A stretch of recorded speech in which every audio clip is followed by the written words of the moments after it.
Mala says to her mother, happy. Mom, look, this is my boyfriend. Ms. Ima says, thoughtful. The journey must have tired you a lot. Come, I'll serve food for you. Max says, surprised. You said your mother is a chairman. Then why is she wearing villagers' clothes? Ms. Ima says, thoughtful. I don't know what you like to eat, so I made simple homemade food for you. Mala says, energetic. Come on, let's eat. Max says, annoyed. There is dirt on this. Clean it quickly. Mala says, sighs, okay, and starts cleaning the chair. Ms. Ima says, thoughtful. Tell me something about yourself. Where are you from? Max says, demanding. My throat is dry. Quickly bring me a glass of water. Ms. Ima says, calmly. I'll bring it right now. And she goes to fill a glass of water. After a short while, she brings the glass of water and says to Max, gentle, here you go. Max says, disgusted, I don't drink this kind of water. I need clean mineral water. Mala says, annoyed, we only have this water at our home. Drink it if you want, otherwise leave it. Max says, demanding, then go and buy it for me. Mala says, sighs, okay, and leaves to get water. Max says, grumbling, I came to your house to eat food, and you should have made something special for me. Mala says, surprised, what are you doing? Max says, scoffs, your mother is so insincere. If you didn't have money to buy food, then why did you even invite me? Ms. Ima says calmly,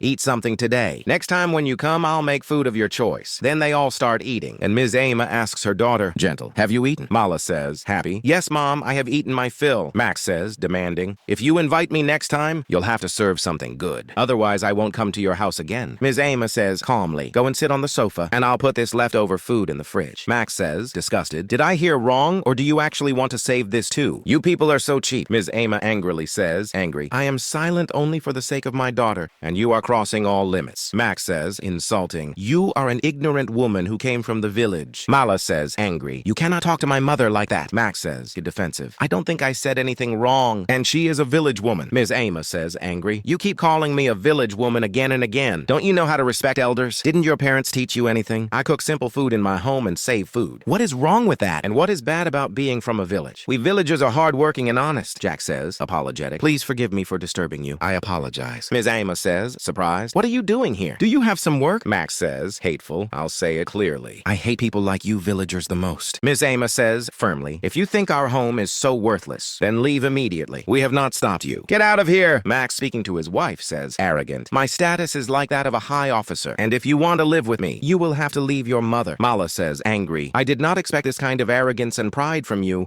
Between you and my mother, I choose my mother. Never come near this house again and get out of here. Max says, threatening, think once again about what you are saying. Ms. Ima slaps Max and says, angry, get out of here!